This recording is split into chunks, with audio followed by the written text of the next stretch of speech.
शिक्षा विभाग का समग्र शिक्षा डिपार्टमेंट के द्वारा लगभग कोई 90 बच्चों का दल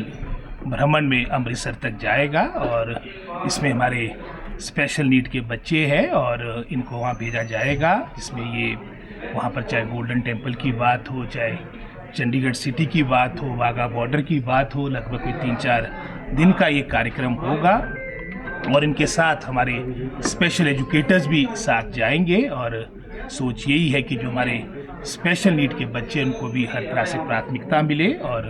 इसी सोच के साथ ये भ्रमण का कार्यक्रम रखा गया है। सरकार है और लास्ट टाइम पार्लियामेंट तक भी ये गए थे और उन्होंने लोकसभा की कार्रवाई देखी थी। वहाँ के जैसे अभी वर्तमान में हिमाचल विधानसभा का भी जो यहाँ की बिल्डिंग है, जो यहाँ के मैं समझता हूँ जिस तरह से विधानसभा की कार्रवाई होती है, उसके बारे में जो हमारा यहाँ का स्टाफ इनको परिचित करेगा और भविष्य में जब हमारी विधानसभा उदाहरण के तौर पे बजट सेशन जब लगेगा या आगे हमारा मॉनसून सेशन होगा, उस वक्त भी इनको यहाँ लाया जाएगा ताकि उससे भी अवगत हो। आगे भी सिलसिला चला रहेगा। ये समग्र शिक्षा के द्वारा हमारे मैं समझता हूँ काफ़ी इस तरह के कार्यक्रम हुए हैं और पीछे हमारे कुछ स्पेशल नीड के बच्चे रोम तक भी गए थे और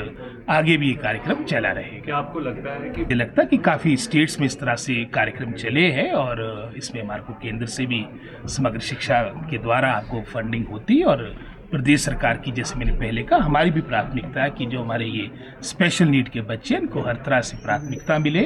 और इसी सोच के साथ ये निर्णय लिए गए हैं। मैं समझता हूँ, मेरा तो इसमें व्यक्तिगत ये मानना है कि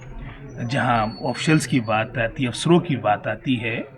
प्रदेश के निर्माण में, चाहे वो प्रदेश के बाहर के हमारे चाहे IAS अफसर रहे हो,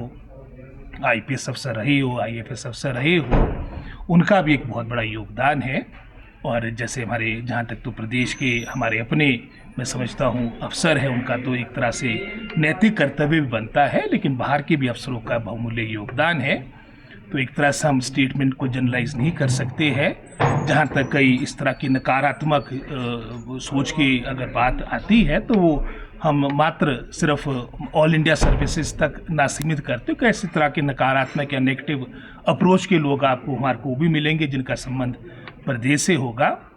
मेरा तो इसमें यही मैं समझता हूँ माननीय मुख्यमंत्री से आग्रह रहेगा, क्योंकि वो सरकार के मुख्य है और जो संशय डाउट्स हमारे ऑनरेबल PWD मिनिस्टर के, उसको क्लैरिफाई किया जाए, क्योंकि हमारे PWD मिनिस्टर भी मैं समझता हूँ काफ़ी एफिशिएंट मंत्री है और जो उन्होंने कुछ बात रखी है तो